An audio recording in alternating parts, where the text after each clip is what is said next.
이제 등록상 정정.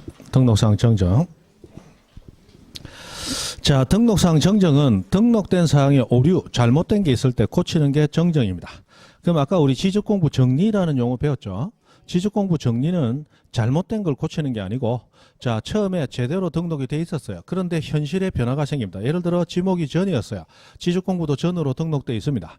그런데 현실에서 지목이 대로 바뀌게 되면 그럼 지적공부 지목도 전으로 돼 있던 것을 대로 바꿔줘야 되겠죠. 현실에 맞춰서 수정해 가는 것은 정리이고, 처음부터 잘못되어 있는 걸 고치는 건 정정입니다. 정정. 자, 그러면 등록상을 정정할 때 그 정정은 어떻게 정정이 이루어지느냐?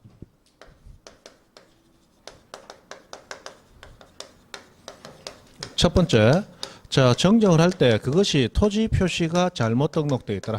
그럼 토지 표시를 정정하는 절차가 있을 거고, 두 번째, 자, 잘못 등록되어 있는데 그것이 소유자에 대한 것이 잘못 등록되어 있더라. 그럼 소유자를 정정하는 경우가 있을 수 있다. 그럼 정정하기 위해서는 잘못됐다라는 기본 자료를 가지고 정정을 해야 되는데, 그 자료가 서로 다를 수밖에 없어요. 토지 표시는 지적 국정주의에 따라 국가가 스스로 정한 것이고, 소유자는 등기부를 기초로 정리하니까 등기부에서 뺏겨온 거다, 그죠? 그럼 잘못 등록됐을 때 정정하는 절차도 같을 수가 없다는 거예요. 기본 자료가 다르기 때문에. 그러면 토지 표시 정정부터 보는데, 이 토지 표시 정정이 첫 번째, 자, 소유자가 신청으로 정정하는 경우도 있고, 두 번째, 우리 소관청이 신청 없이도 알아서 직권으로 정정하는 경우가 있어요. 그런데 신청으로 하는 정정은 소유자가 이거 잘못됐네 알아차렸을 때 무엇이든지 신청 정정이 가능합니다. 요거는 제한 없이 가능해요. 제한 없이 가능하다. 그러나 직권으로 하는 정정은 반드시 법이 정할 때만 정정이 가능해요. 그래서 법정 사유로 제한이 되어 있습니다. 법정 사유로 제한됐어요. 법이 정한 사유로 제한이 되어 있다 이 말이에요. 자, 그러면 신청 정정은 가능한데 직권 정정 안 되는 거 뭐 여러 가지가 있을 수 있겠죠. 법정 사유가 아니라면 신청 정정만 가능하고 직권 정정은 안 돼요. 그 중에 가장 대표적인 것이 면적의 정감이 생기는 정정은 원칙 신청 정정으로는 가능하지만 직권 정정으로는 안 됩니다. 대표적인 게 뭐가 있더라? 면적 정감. 면적 정감이 있는 정정은 신청 정정은 가능하지만 직권 정정은 불가능하더라. 이게 기본입니다. 기본이에요. 그러면 신청으로 정정할 때 그 정정 절차, 가장 원칙적인 절차는 우리 시험에 안 나옵니다. 정정 신청서 플러스 증명 서류 제출하면 되는데 그런 건 안 나와요. 자, 예를 들어서 내 지목이 대인데 처음에 전으로 잘못 등록되어 있더라. 그러면 어이구 왜 대를 전으로 잘못 등록했을까요? 대로 바꿔주세요. 그럼 바꿔줘도 그거는 내 이해관계만 걸려 있어요. 그거는 그냥 바꿔주면 됩니다. 문제는 자, 내 토지 경계가 왜 이렇게 돼야 되는데 이렇게 돼 있죠? 바꿔주세요. 그래서 그거를 이렇게 돼 있던 걸 이렇게 바꾸면 그건 내 이해만 걸리는 게 아니에요. 인접 토지 소유자 이해관계도 같이 걸리죠. 자, 그런 경우는 내 혼자 신청하고 소관청이 알아서 바꿔줘서는 안 되겠다. 왜? 인접 토지 소유자 이해관계가 걸려 있으니까. 라고 해서 그 신청 정정 절차만 우리 시험에 막 거의 100% 가깝게 나옵니다. 신청 정정에서 나오는 거는 막 거의 오로지 여기에 특화가 되어 있어요. 자, 신청 정정의 결과 인접 토지의 경계 또는 면적 변동이 있는 그런 정정의 경우에는 단순히 내 혼자 신청하고 바꿔줄 수는 없더라. 그래서 내가 신청을 할 때 반드시 이해관계인이 되는 인접토지 소유자의 성낙서가 들어가야 된다. 성낙서.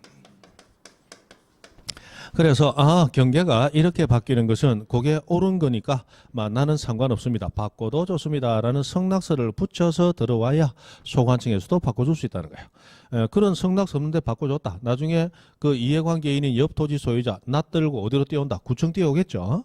그래서 이런 게 필요하다. 그런데 이 소유자가 성낙을 해주면 되는데 내가 확실히 모르겠는데 이게 바뀌는 게 맞아? 나 성낙 못 해주겠어. 이렇게 하면 어떻게 되느냐.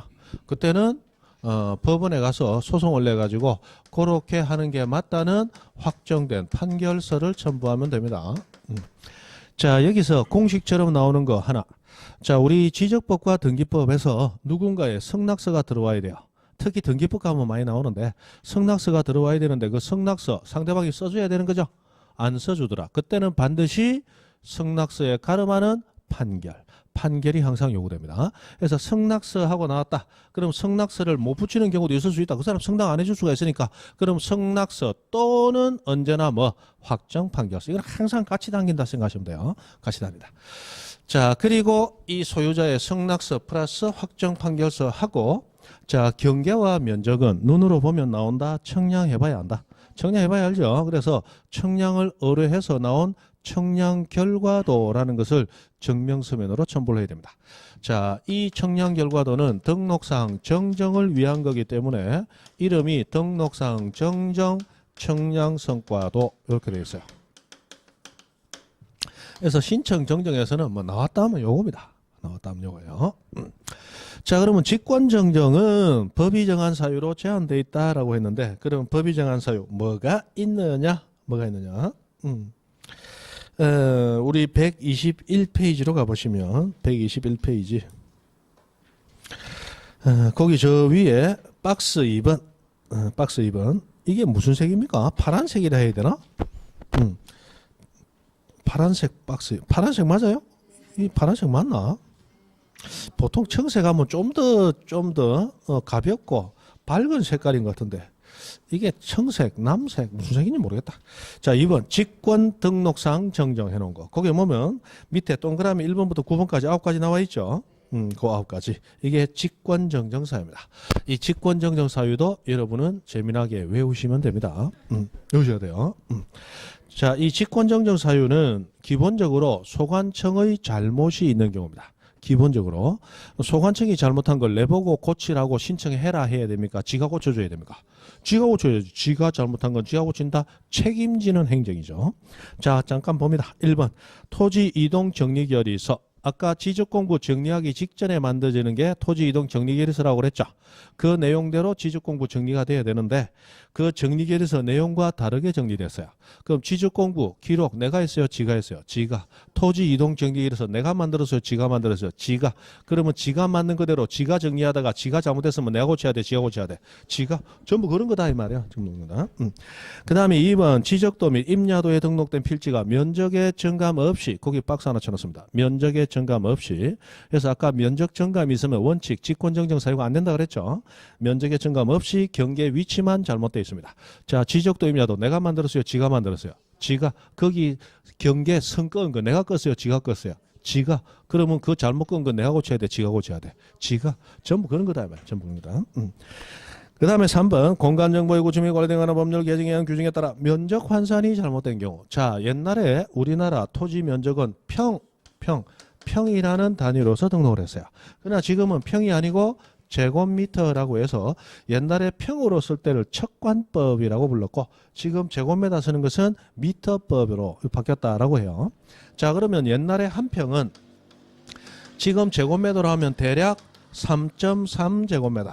좀 더 정확하게 하면 3.3058제곱미터 이렇게 되는데 자, 이렇게 제곱미터로 바꾸면서 제곱미터로 바꾸기 위해서 대한민국 토지 면적 측정 다시 새로 했느냐? 못했어요. 왜? 돈 엄청 드니까. 우리나라 돈 많다. 어중간하게 많다. 어중간하게 많다. 돈 많이 드는 거 못한단 말이에요. 그래서 어떻게 했다? 환산. 평을 제곱미터로 환원하는 산수한 거예요. 산수. 환산한 거예요. 자, 환산할 때 소유자 보고 환산해오라 그러면 소관청은 편하겠지만 소유자 보고 환산해오라면 문제가 발생한다는 거예요. 예를 들어서 옛날에 내가 가졌던 토지가 100평이었다. 그럼 100평을 제곱미터로 환산하면 330제곱미터 나오겠죠. 근데 요거 가만히 적어내려 하다 보니까 가만히 있자. 3도 아니고 2도 아니고 1도 아니고 제로 같은 건 의미 없는 숫자잖아. 그러니까 제로 한 2개 덧붙여 보는 거야. 요래 해가지고 냈다가 나중에 잘못됐네 하면 아이고 이거 의미 없는 제로가 왜 이리 들어갔었고 이라고 2개 지우면 되고 모르고 등록해주면 재수고 그런 거지 뭐. 자, 해서 이런 식으로 소유자들은 분탕질을 지을 가능성이 많다. 소유자에게 맡겼다. 소관청이 했다. 소관청이 했단 말이야. 그럼 계산 잘못했다. 내 잘못, 지 잘못. 지 잘못. 누가 고쳐야 돼? 지가 고쳐야지. 전부 그런 거다. 전부 그런 거. 그 다음에 4번 지적. 요거는 나중에 우리 뒤에 가서 배우게 됩니다. 자, 5번. 토지 하필 요것도 우리 등기법 갔다 와서 제가 한번 설명드릴게요. 됐고. 그다음 6번 지적공부 작성 또는 제작성 당시 잘못 정리했다. 지적공부 작성 제작성 내가 했어요, 지가 했어요. 지가 그럼 잘못 정리한 것도 지가 하면서 지가 고쳐야지.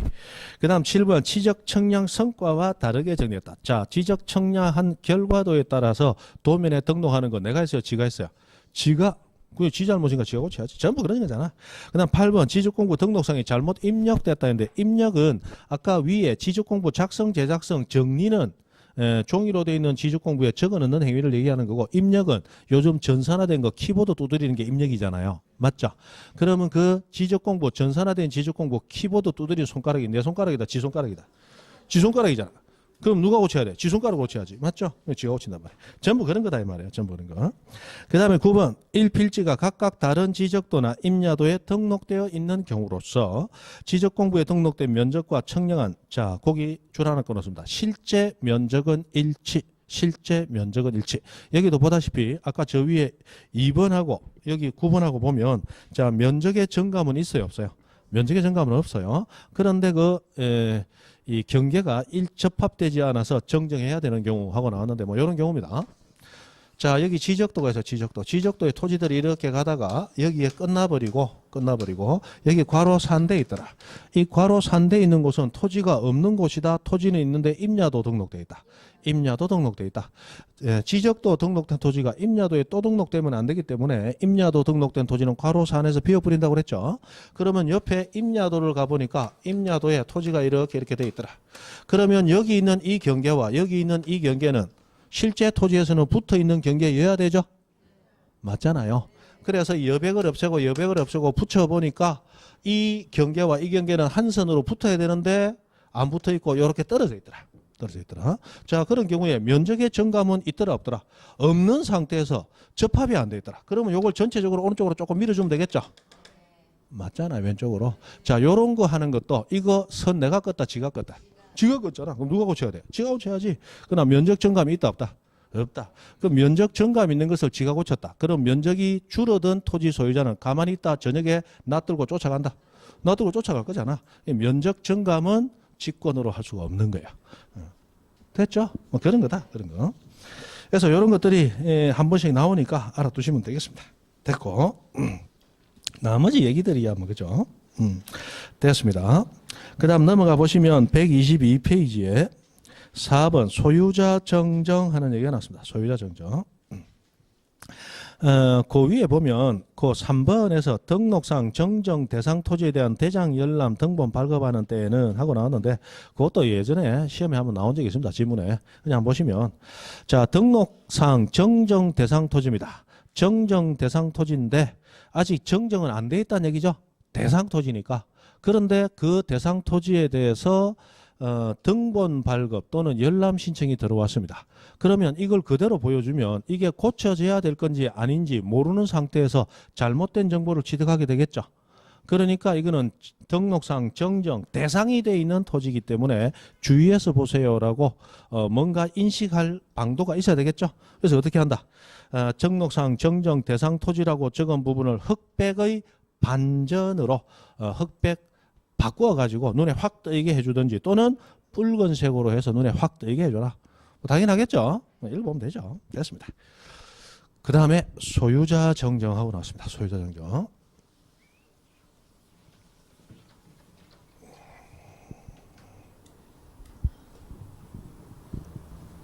자, 소유자가 잘못 등록되어 있어. 정정에 있다. 이름이 잘못 등록되어 있다. 주소가 주민등록번호가 잘못 등록되어 있더라. 그때 이거 정정을 해야 되는데 요건 두 가지로 일단 나눕니다. 자, 등기된 토지, 미등기 토지.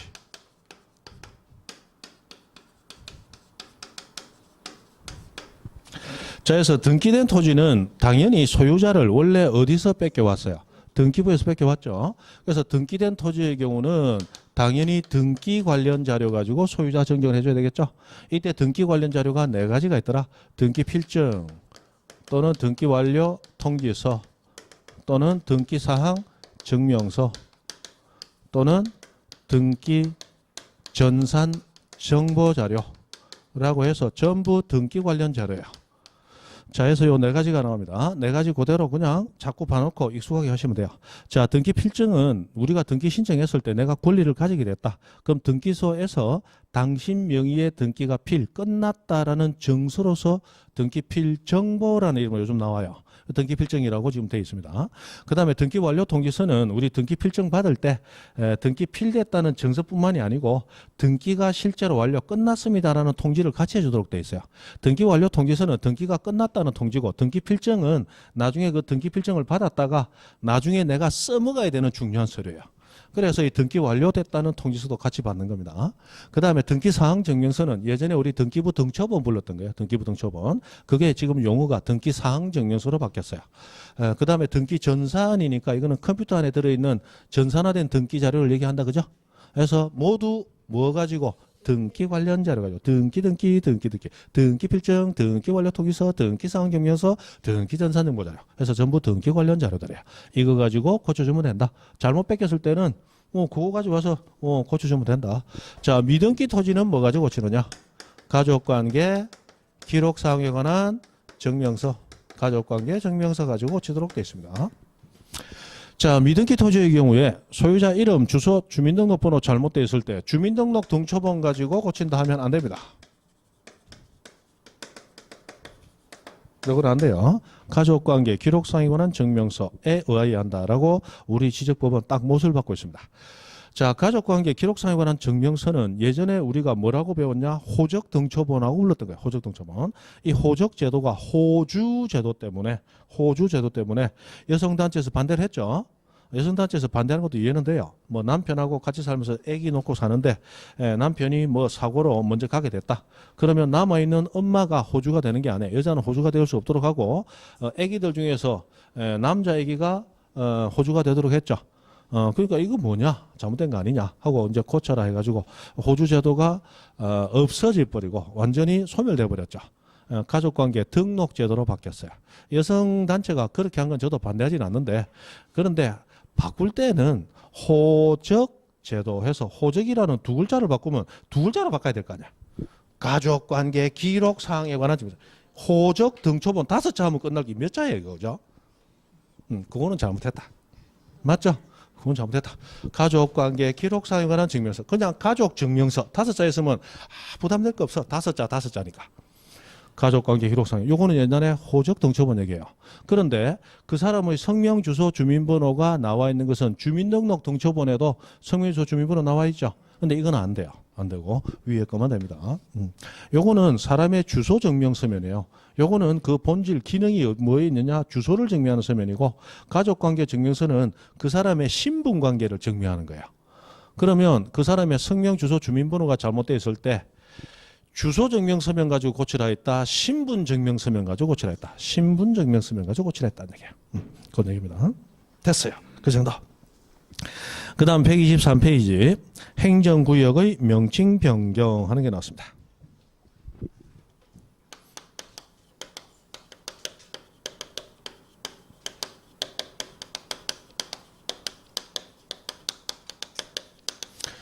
자, 이것은 막 자주 나오는 건 아닙니다. 어쩌다 한 번씩 나오는데, 한 번씩 나올 때는 등기법에서 나오는 경우도 있고 지적법에서 나오는 경우도 있어요. 그래서 하나 외워놓으면 결과가 똑같이 가기 때문에 한 번만 외우면 됩니다. 자, 행정구역이나 그 명칭 변경이 있을 때 우리 지적공부나 등기부에 있는 행정구역 명칭의 기재는 안 바꿔도 당연히 변경된 것으로 본다. 변경 간주를 해버려요. 그런데 언젠가 바꿔야 될 때는 직권으로 변경할 수 있다.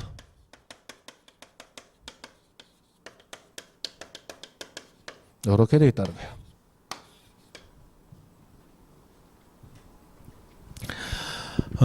자, 옛날에는 이 연제구가 없었어요. 옛날에는 동래구였단 말이에요. 맞죠? 그럼 옛날에는 동래구 연산동이었어요. 지금 해운대구도 동래구에서 떨어져 나갔다 그러죠? 금정구도 동래구에서 떨어져 나갔고, 옛날에 동래구가 뭐 부산하면 동래 하듯이 동래가 제일 컸잖아요. 그런데 해운대구도 동래구에서 떨어져 나가고, 금정구도 동래구에서, 연제구도 동래구에서 다 떨어져 나갔다. 지금 동래구 요만하게 됐죠.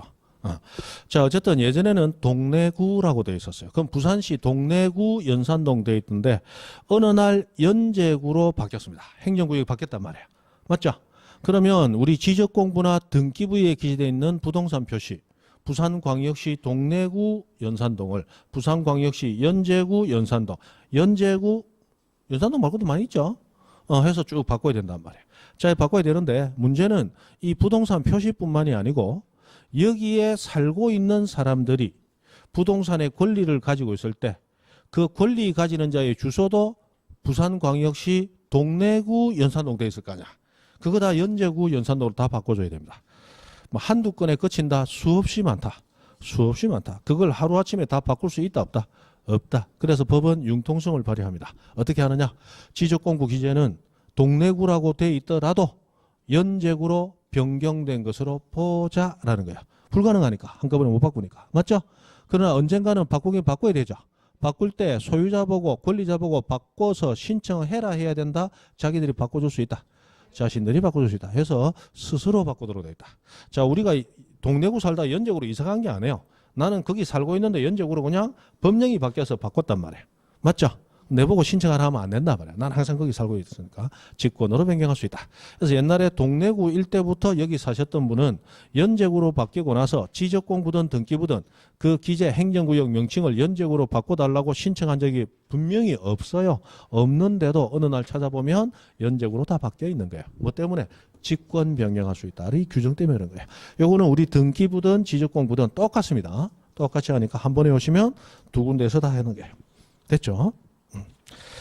그 다음에 123페이지 도시개발 사업하고 나왔는데 이 도시개발 사업은 저 앞쪽에 99페이지로 연결이 됩니다. 99페이지 가보세요.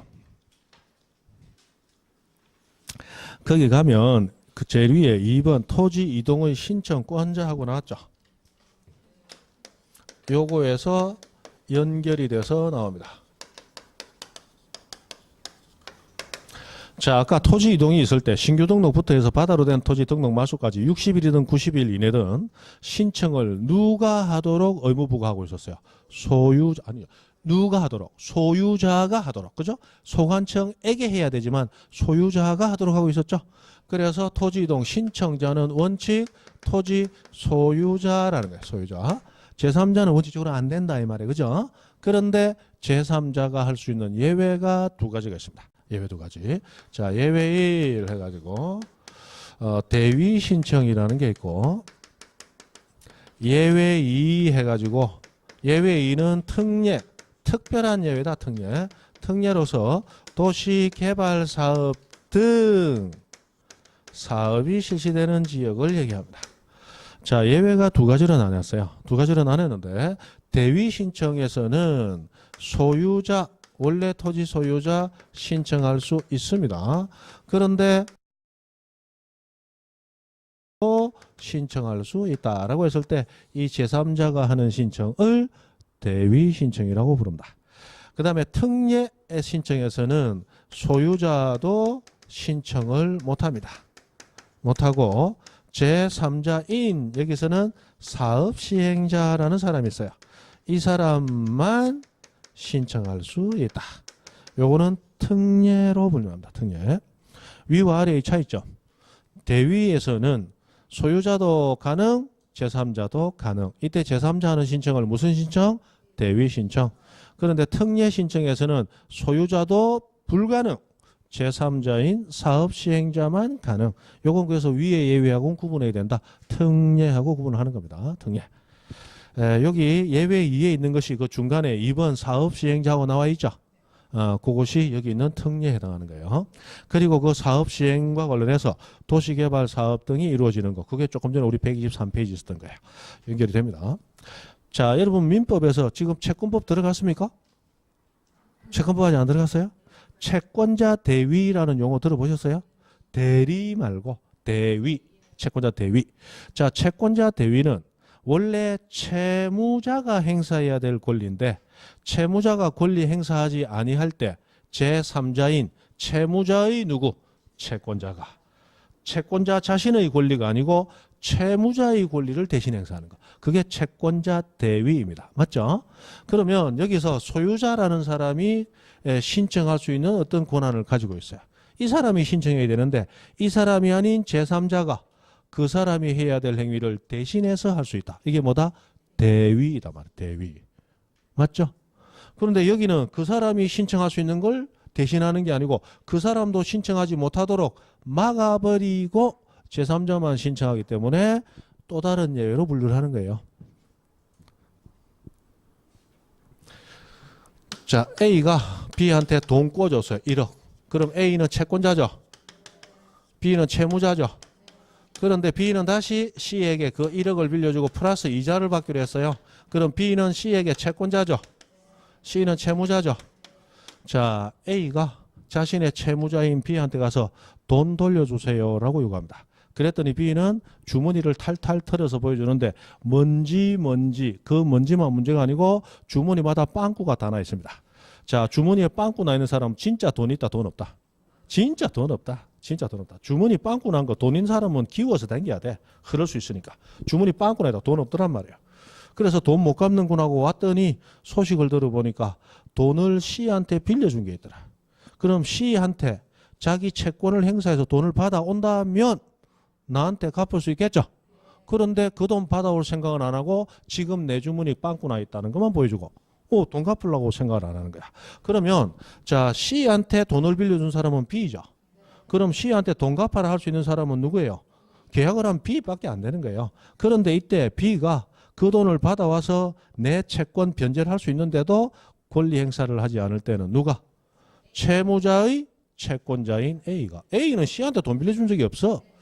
그런데 A가 B의 권리를 대신 행사할 수 있도록 해주는 거예요. 이게 뭐예요? 채권자 대위라고 하는 거예요. 그러면 채무자 그 사람도 권리 행사 가능하고 제3자인 A도 권리 행사 가능하다. 이게 대위다 이 말이야. 대위. 맞죠?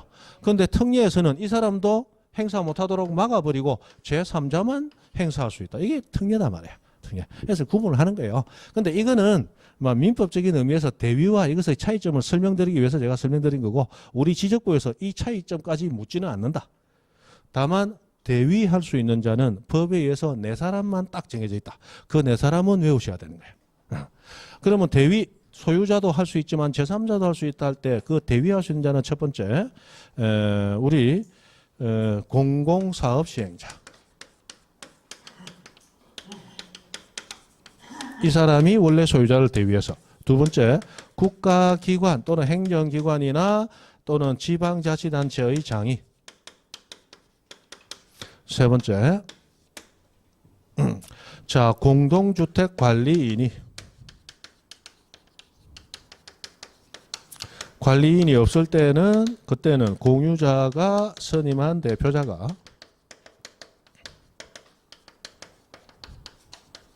또는 공동주택 사업 시행자가. 네 번째 채권자 대위라고 해서 채무자인 소유자를 대위해서 채권자가 해서 이 제3자들이 있습니다. 이 제3자들은 누구의 것을? 소유자의 것을 하고 나오는데 이 공공사업 시행으로 인해서 지목이 학철수 유도구제청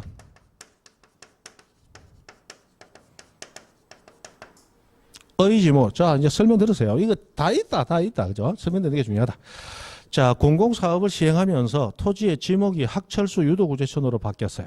자, 학철수 유도구제청 아까 우리 합병할 때 앞에 8개 기억납니까? 학철수 유도구제청. 자, 학교용지, 철도용지, 수도용지, 유지, 도로, 국어, 제방하천. 앞에 3개는 4글자, 뒤에 5개는 2글자짜리예요. 맞죠? 자, 이런 지목으로 되는 토지. 자, 여러분이 노후를 대비해서 어딘가 시골에 땅 사놨어. 언젠가는 개발될 거야. 했더니 어느 날 개발 계획이 신문, TV에 막 나옵니다. 드디어 내 노후 대책 끝났다, 그죠? 끝났어. 들어보니까 막 가관이야. 막 학교 들어오지, 철도 들어오지, 도로 깔리지, 인공호수 들어오지, 하천 정비되지, 국어 또랑 다 들어오지, 제방 쌓이지. 막 너무너무 살기 좋게. 막 천당 밑에 분당만 있나 여도 있단 말이야. 그죠? 아, 이런 데가 있다. 기분 좋다. 그래서 해당 관공서 쫓아가지고 도시 계획도 한번 봅시다. 내 토지 유지되는가? 내 토지가 바로 학교 인근에 있다던데 하고 떼보니까 학교 인근이 아니고 내 토지가 학교 운동장이 되더라. 자, 철도가 들어오는데 야, 철도역 앞에 땅 같으면 오뎅만 팔아도 먹고 살까 이가 말이야. 그래서 딱 찾아보니까 내 토지가 철도역이 돼버리더라. 자, 정수장 들어온다. 그럼 정수장 공무원한테 보리밥만 팔아도 먹고 살겠네. 내 토지가 정수장이 돼버리더라. 자, 인공호수 들어오더라. 인공호수 그 붕어빵만 팔아도 돈 될 거단 말이에요. 맞죠? 근데 내 토지가 인공호수가 돼버리더라. 유지. 도로 들어온다. 내 토지 막 도로 조금 떨어져도 막 가격이 막 안 오르겠나? 안 떨어져서 내 토지가 도로가 돼버리더라. 자, 나는 돈 벌었다. 망했다. 자, 이런 사람 내보고 토지 소유자니까 지목 변경 신청하세요. 60일 이내. 내 돈 들여서 시간 들여서 갈 마음 든다 안 든다? 안 든다. 그러면 이 사업 진행을 위해서 소유자 대신 누가? 사업 시행자가 나서 할 수 있다. 이래 해놨단 말이야. 이거지. 그 다음에 국가나 지자체 취득 토지. 국가나 지자체도 부동산 취득할 수 있습니다. 우리 국유지, 시유지 이런 얘기 들어보셨죠? 그러면 그 국유지나 시유지 관리는 국가나 지자체가 해야 되는 거예요. 그러면 예를 들어 지목이 바뀌었다. 지목 변경 신청해야 됩니다. 국유지 지목 바뀌었어요. 대한민국 일어나라. 뭐 때문에? 지목 변경 신청하러 가자. 그럼 대한민국 벌떡 일납니까? 안 된단 말이에요. 누군가 살아있는 사람이 해줘야 돼. 누가 해줘요? 국가기관이나 지자체의 장이 대신해 준다는 거예요. 그 다음에 세 번째. 자, 공동주택이 있습니다. 공동주택. 500세대 아파트가 있다. 그러면 500세대 건물 소유자 몇 명? 500명. 근데 건물 밑에 깔려있는 토지는 몇 필지? 한 필지. 아까 합병 의무가 있다고 그랬죠? 그럼 그 한 필지에 대한 토지 소유권 가지는 자도 몇 명? 500세대 아파트. 여러분 아파트 분양받으면 내가 평당 1,몇백만 원씩 주고 분양받았어요. 그러면 건물 가격만 주고 건물만 내 거로 해서 평당 1,몇백만 원 줬을까요? 건물 가격 플러스 토지 가격까지 포함된 걸까요? 토지 가격까지 포함 다 된 거야. 그럼 500세대 아파트 같으면 토지에 대한 권리자도 몇 명? 500명. 그러면 토지 예를 들어 뭐 지목 바뀔 일은 없겠지만 지목 바뀌었다. 지목 변경 신청하러 가자. 몇 명이 벌떡 일어나야 된다. 500명. 실질적으로 가능하다 불가능하다? 불가능하다. 맞죠?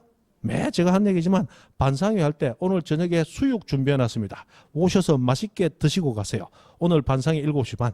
7시부터 우리 집에 들어가면 TV도 소리 제일 낮춰놓고 그죠? 띵동하면 죽은 듯이 엎드려 있다가 반장님 가고 나야 일나잖아. 맞죠? 그리 하고 있지? 됐어요. 자, 500명 모이란다. 모인다 안 모인다? 안 모인다. 있을 수가 없는 거예요. 그래서 대신 누가? 공동주택 관리. 이거 우리 아파트 입주자 대표회의 같은 얘기합니다. 그런데 입주가 빨라서 아직 입대기 성립이 안 돼 있다. 구성이 안 돼 있다. 그러면 별도로 선임한 대표가 가든지 또는 아파트 사업 시행한 건설회사가 가든지 해서 소유자를 대신해서 하도록 해놓은 거예요. 그 다음에 채무자가 소유자입니다. 소유자인 채무자가 신청하지 않을 때는 누가? 채권자가. 한 10여 년 오래됐죠. 그때 나온 문제 중에 다음 중 대위 신청권자가 아닌 사람은 해서 이 네 사람과 지상권자 한 사람 더 넣어놨어요. 지상권자 없죠? 그 사람은 대위 신청 아니다는 거예요. 그 다음 특례해가지고 특별한 여기다 도시개발 사업 등이 시행되고 있어요. 이 도시개발 사업 등 이 대규모 사업이 실시되는 지역에서는 그 사업 시행자가 토지의 현황을 파악한 다음에 자, 개발 사업은 여기서부터 순차적으로 진행하는 게 맞겠다라는 계획을 가지고 사업 진행하겠죠. 그런데 토지 소유자들이 중간중간 들어와서 아직 사업 시행되기 전에 내가 토지 쓰고 있으므로 이 두 토지 합병해 주시오, 지목 변경해 주시오 뭐 하다 보면 지번도 바뀌고 면적도 바뀌고 경계도 바뀌고 그래 되겠죠. 그럼 처음에 현황 파악해 놓은 게 쓸모가 있다 없다? 없단 말이에요. 그래서 이 지역에는 원활한 사업 진행을 위해서 오로지 누구만이? 사업 시행자만이 토지 이동 신청을 할 수 있도록 제한을 딱 가입버리는 거예요. 이게 특례입니다. 이 특례와 관련해서 나오는 얘기들이 저 뒤에 다시 아까 123페이지로 돌아갑니다. 123페이지. 123페이지. 거기 중간에 보면 06 도시개발 사업하고 나왔죠. 그리고 1번의 여기서 보다 자세하게 나와 있는 거예요. 도시개발 사업, 농어촌 정비 사업 등 시행으로 토지 이동이 있는 경우 누가?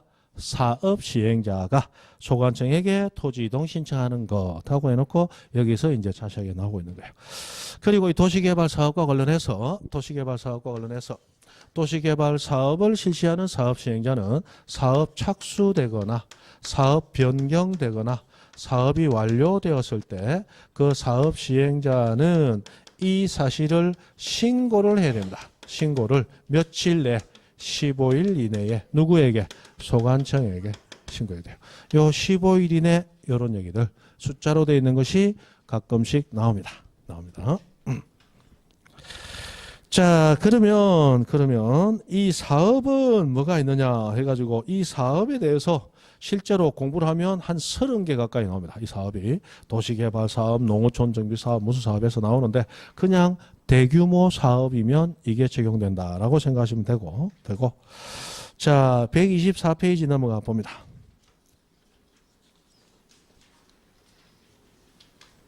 자, 넘어가 보시면 거기 3번 사업의 완료 신고 해놓고 그 다음에 4번, 5번, 6번, 7번 하고 나오는데 거기 4번 도시개발 사업 등 착수 변경 완료 사실 신고는 사유 발생일로부터 며칠 이내 10월 이내 알아두셔야 되고 그 다음에 5번에 나오는 토지 자 여기 제가 얘기하는 부분만 줄만 좀 끊었습니다. 자, 눈만 따라오세요.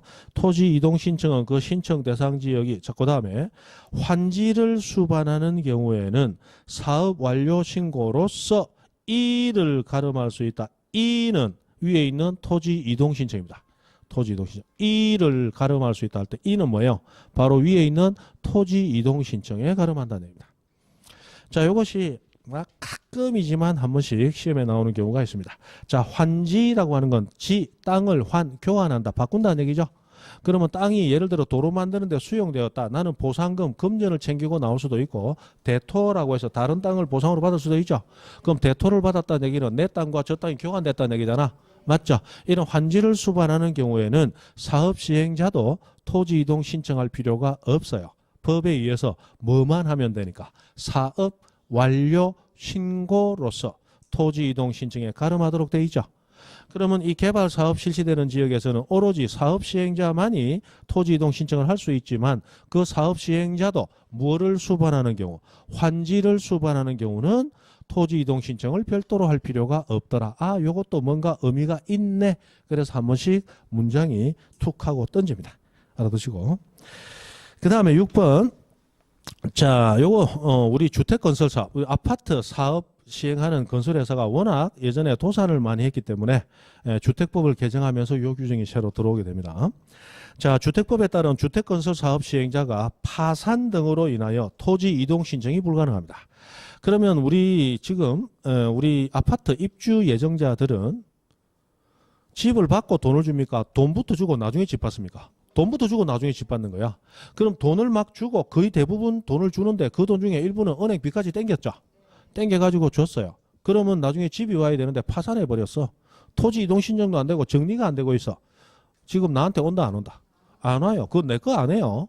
집은 처음에 누구 거냐? 집 지은 사람이 최초 소유자예요. 원시 취득자라고 해서 집은 누가 소유권을 처음 취득한다? 집 지은 사람이. 그러면 내가 돈을 줘서 집을 짓더라도 지금 아파트 같은 경우는 A 건설회사가 지었잖아. 맞죠? 돈은 내가 주고 그 돈 받아 지었지만 집 지은 사람은 A 건설회사죠. 그 사람이 최초 소유자예요. 그럼 그 사람이 나중에 자기 앞으로 등기하고 나 앞으로 등기를 넘겨줘야 내 거 되는 거예요. 근데 토지 이동 아무것도 정리 안 돼 있어. 내 거예요? 건설회사 거예요? 건설회사 거단 말이에요. 그러면 입주 예정자는 돈은 돈대로 못 받고 물건은 물건대로 안 오고. 맞죠? 예를 들어 올해 3월 달에 이사 가야 된다. 그러면 내 집이었더라도 이미 팔고 그 돈 못해 저거 샀을 거 아니야? 그럼 3월 달에 이사 올 사람 이사 들어오니까 나 집 비워주도록 돼 있죠? 그런데 집은 나한테 안 와. 집은 비워줘야 돼. 돈은 돈대로 저 묶였어. 중간에 오도 가도 못하는 거야. 완전히 식구들 데리고 어디 가야 돼? 동네 전철역 밑에. 맞죠? 그리 되는 거야. 그래서 그런 불합리한 사태를 피하기 위해서 주택법이 개정이 되면서 이제 주택을 시공하는 A건설회사는 자신만이 들어오는 게 아니고 이 회사가 도산하게 되면 B회사가 들어와서 주택 시공을 마무리를 짓도록 돼 있어.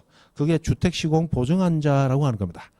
그래서 A회사가 도산 등 사유로 파산 등의 이유로 토지 이동 신청을 할 수 없을 때에는 누가? B건설회사. 주택 시공 보증한자가 또는 누가? 입주 예정자인 우리가 토지 이동 신청을 대신해서 마무리를 할 수 있도록 해주고 있어요. 그게 나오는 규정입니다. 6번. 가끔씩이지만 시험에 나옵니다. 그 다음에 7번. 도시개발 사업 등 착수 또는 변경 신고가 된 토지에 대하여는 그 사업이 완료되는 때까지 사업 시행자 외의 자는 토지 이동 신청할 수 있다 없다? 없다.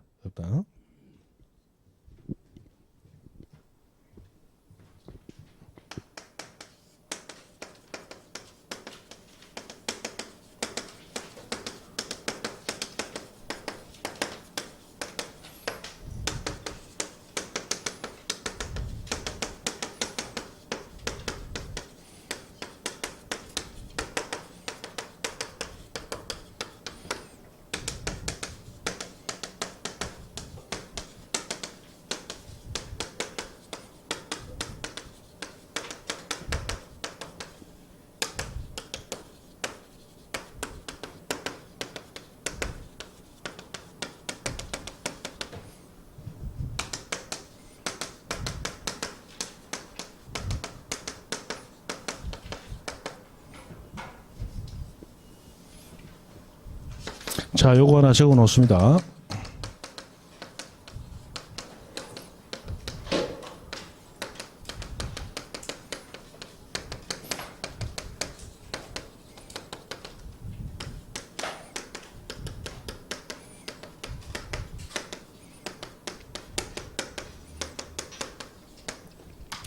자, 이 사업 시행자만이 토지 이동 신청하도록 묶여 있기 때문에 그 토지 소유자가 사업이 끝나기 전에 토지 이동을 원하고 있어요.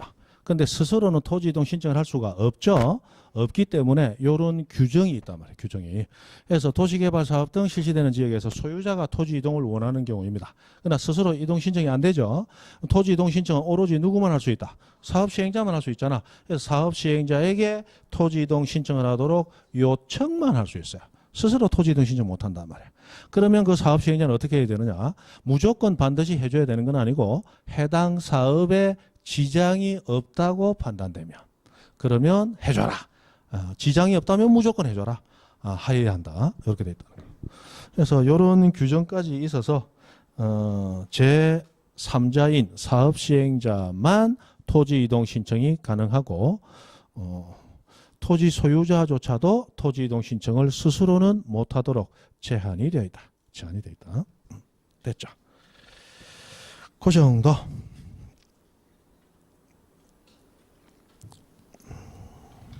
그 다음에 124페이지.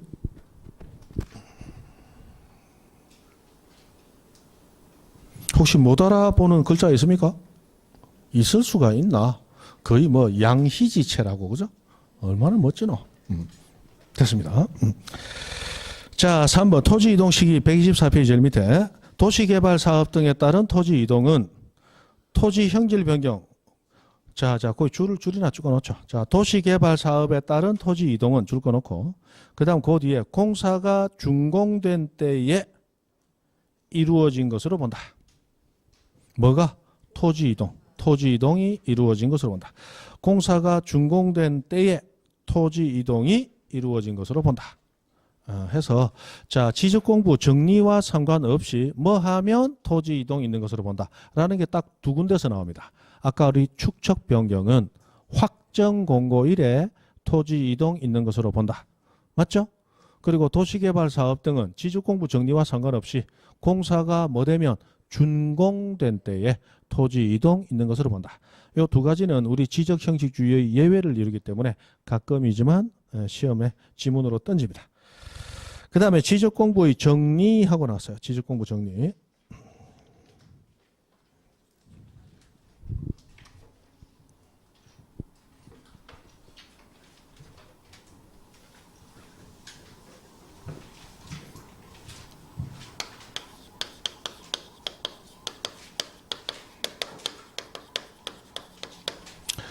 자, 지적공부를 정리할 때 토지 표시를 정리하는 절차와 소유자를 정리하는 절차가 같을 수가 없습니다. 토지 표시는 지적 국정주에 따라 국가가 정하는 것이고 소유자는 등기부에서 가져오는 거죠. 그래서 같을 수가 없어요. 자, 그래서 조금씩 차이가 있습니다. 차이가 있는데, 자, 거기 125페이지 중간에 2번 정리방법에서 양가로 1번 토지 이동의 경우 하고 났습니다. 자, 동그라미 1번. 소관청은 토지에 이동이 있다. 토지 이동은 토지 표시 변동이죠. 그때는 그 뒤에 나오는 토지 이동 정리계열에서 줄 하나 꺼놓습니다. 토지 이동 정리계열에서를 작성해야 됩니다. 그런데 그 밑에 양괄호 2번 토지 소유자 변동 가보세요. 소관청이 토지 표시 변동이 아니고 소유자 변동 등에 따라 지적 공부를 정리하려는 경우에는 자, 거기 줄 하나 꺼놓습니다. 소유자 정리계열에서 아까 위에는 토지 이동 정리결의서, 밑에는 소유자 정리결의서. 무엇을 정리하냐에 따라서 정리결의서 이름이 다릅니다. 토지 표시 정리한 것은 토지 이동 정리결의서, 소유자 정리할 때는 소유자 정리결의서. 이렇게 딱 다른 이름의 서류가 작성되고 거기에 따라 지적공부 정리하도록 되어 있다. 됐죠? 자, 그 정도 하고 126페이지 가봅니다. 자, 위에서 세 번째 줄 4번 토지 소유자 정리하고 나왔어요. 토지 표시 정리가 핵심이겠지만 실제로 시험에는 소유자 정리가 오히려 더 자주 나온다. 자, 그러면 소유자를 정리할 때 1번 등기된 토지 그 다음에 2번 미등기 토지 나옵니다. 등기된 토지. 자, 등기된 토지는 소유자를 정리할 때 뭐 가지고 정리하느냐? 아까 우리 소유자 정정할 때 등기 요 네 가지 있죠. 이 네 가지가 그대로 오게 됩니다. 그대로 오게 돼요. 그러면 등기 필증, 등기 완료, 통지서, 등기 사항, 증명서, 등기 전산, 정보 자료 하고 똑같이 나오게 됩니다. 그래서 소유자를 정리할 때 자료하고 소유자를 정정할 때 자료는 똑같다. 예전에는 서로 달랐어요. 달라서 따로따로 외웠는데 지금은 똑같습니다. 소유자 정리할 때 자료와 소유자 정정할 때 자료, 등기된 토지의 경우는 똑같다. 그러면 두 번째, 자, 미등기 또는 미등록 토지 또는 이렇게도 부르고 미등록 토지는 신규 등록 대상 토지가 되겠죠. 그래서 신규 등록 대상 토지 이렇게도 부릅니다. 자, 이 토지의 경우에 지적공부 정리할 때 뭐 가지고 하느냐, 어떻게 하느냐, 그거 우리 아까 배웠습니다. 신규 등록할 때는 토지 소유자를 어떻게 결정하더라? 소관청이 직접 조사 결정하더라. 왜? 등기부 없으니까. 맞죠? 그대로 나옵니다. 그대로 나와요.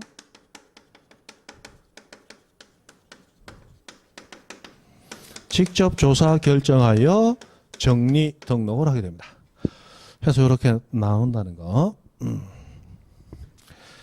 자, 그리고 양가로 2번 소유자가 등록되지 아니한 토지. 소유자가 등록되지 아니했다. 그럼 등기도 안 돼 있고 등록도 안 돼 있으니까 이거는 소유자 있다 없다? 없다. 무주의 토지다. 자, 우리 민법에서 무주의 부동산은 무슨 유? 국유. 무주의 부동산은 국유로 한다. 이렇게 돼 있죠. 자, 그러면 동그라미 1번 한번 보세요. 자, 국유재산법에 의한 총괄청 또는 관리청인데 이 총괄청이 아까 있던 기재부 장관 얘기하는 거예요. 국유재산 총괄적으로 관리하는 관청입니다.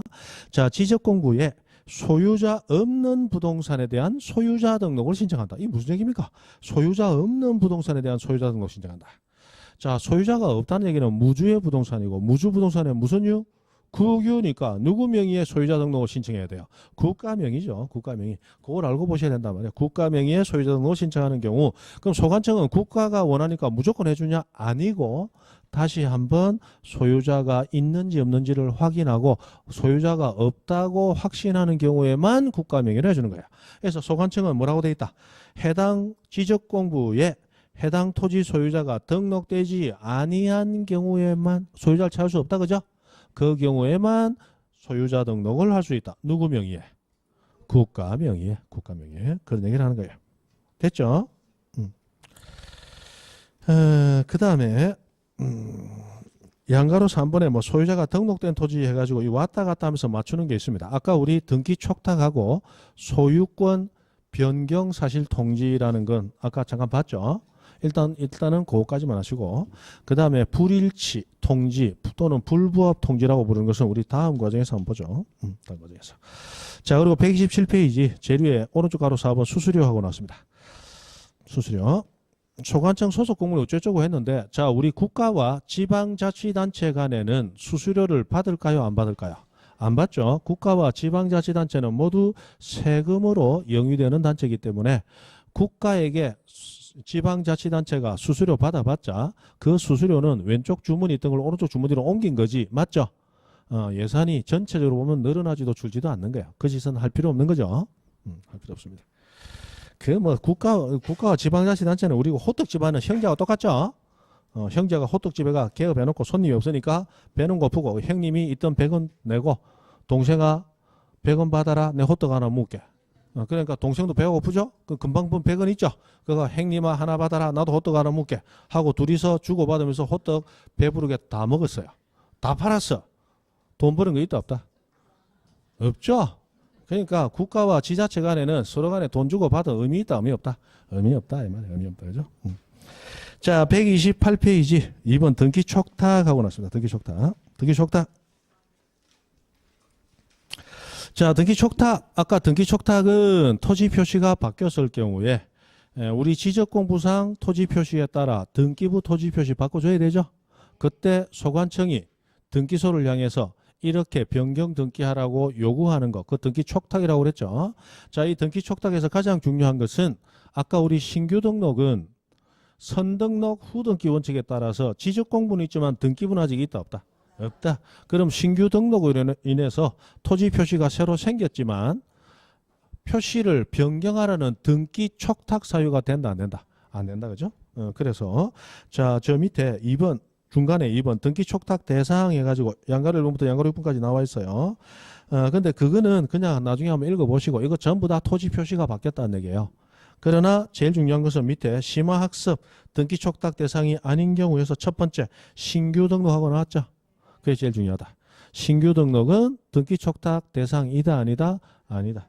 그 다음 두 번째 소유자 변동. 소유자는 오히려 등기소에서 소유자가 바뀌면 소유권 변경 사실 통지를 해줘야 되죠. 이건 등기 촉탁하는 게 아니에요. 맞습니까?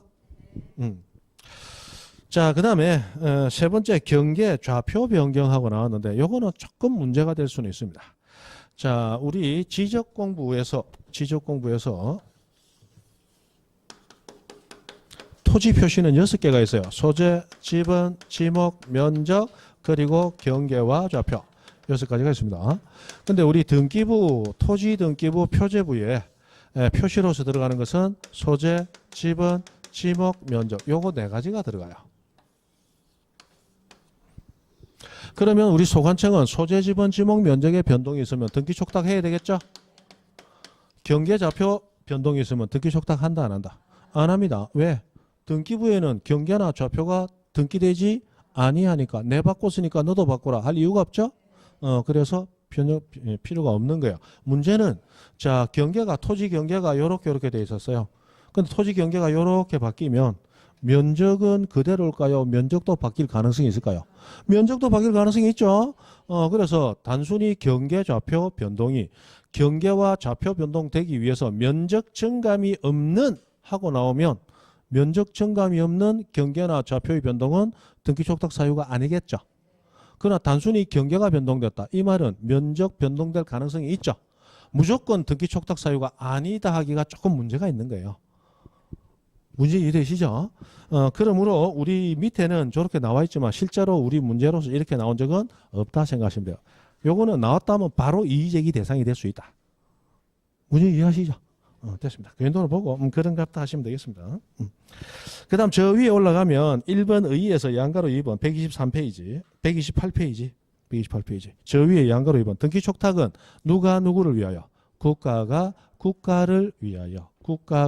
국가를 위하여 알아둡니다. 그래서 등기 촉탁을 한 것이 소유자에게 이익이 되더라도 실제로 소유자를 위해서 한 것은 아니기 때문에 소유자에게 등기 관련된 비용 청구하지 않는다는 얘기야. 국가가 누구를 위해서 한 거니까? 자신인 국가를 위해서 한 거단 말이야. 소유자를 위해서 했다면 비용은 네가 내놔 이렇게 하겠지만 그렇게 하지 아니한다. 그 다음 129페이지 지적 정리 등의 통지. 이것까지 하고 그만뒀으면 딱 좋겠는데 지금 뭐 설세고 와가지고 소화도 안 돼갖고 지금 얼굴 보니까 지금 막 죽을락한다 그죠? 지금 우리 요 부분하고 뒤에 청량은 딱 1시간만 하면 끝날 분량입니다. 요거는 남겨놨다가 우리 다음 주에 하고 바로 등기법으로 연결될 수 있도록 그렇게 하겠습니다. 공부가 재밌어서 한 10분 더 하고 마치고 싶다. 이런 얘기 하는 사람은 뒤에 누군가 뭐라 하겠죠? 자, 오늘은 여기까지만 하시죠. 다음 주에 하시고 오늘은 여기까지입니다. 수고했습니다.